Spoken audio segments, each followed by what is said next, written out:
Monsieur le Président, pendant de longs mois, vous avez été absent du Togo, vous vous êtes en quelque sorte mis en exil volontaire. Vous avez suivi l'évolution politique de votre pays, une politique qui a conduit à la crise récente, à l'assassinat, à la mort du président Olympio. Je voudrais vous demander de nous définir brièvement les grandes lignes qui peuvent expliquer cette crise. Vous savez que cette crise, essentiellement, est une crise militaire. Le coup d'État, c'est un coup d'État militaire.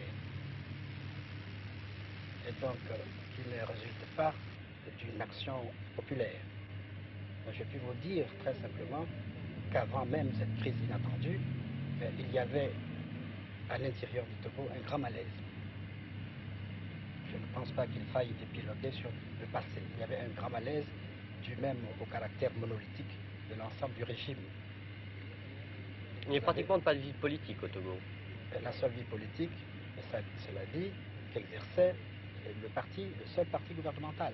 Autorisé. Autorisé. Ah, mais c'est du gouvernement, il est automatiquement autorisé. C'est le parti gouvernemental qui agissait seul. Tous les autres partis avaient été dissous. Et maintenant, Monsieur le Président, je vais vous demander qu'est-ce qui va se passer pour vous. Quelle est votre tâche la plus immédiate? Vous savez que les événements sont extrêmement graves. Il faut sortir tout de suite de cette situation et rétablir la légalité. Et pour nous, la légalité signifie tout de suite, à la mesure du possible, faire des élections générales au suffrage universel pour avoir une nouvelle Assemblée nationale togolaise.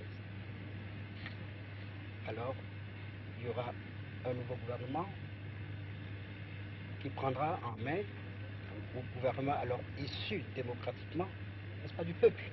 Est-ce que l'on peut penser que le prochain gouvernement togolais sera amené à repenser totalement la politique étrangère du pays, et en particulier la politique africaine, car il semble bien que jusqu'à présent, le Togo soit resté dans un certain isolement en Afrique. On avait même parlé d'une Suisse africaine à propos du Togo. C'est bien vrai, mais je ne pense pas quand même qu'il s'agirait, n'est-ce pas, d'une révision totale, puisque quand même l'ancien gouvernement avait déjà d'assez importantes relations extérieures.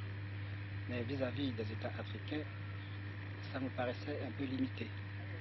Je pense que le gouvernement qui sera élu, ou plutôt qui sera formé après les élections, doit avoir une politique dynamique de contact avec tous les États africains. Un dernier mot, Monsieur le Président, qui nous touche de plus près, les relations entre le Togo et la France. Elles étaient déjà bonnes. Je pense qu'elles le seront encore davantage. Il n'y avait pas d'accord de coopération de signé, je crois. Non, il n'y en a pas. Est-ce que vous pensez qu'un tel accord pourrait être signé En tout cas pas pour moi, je suis tout à fait à titre provisoire. transitoire? Transitoire.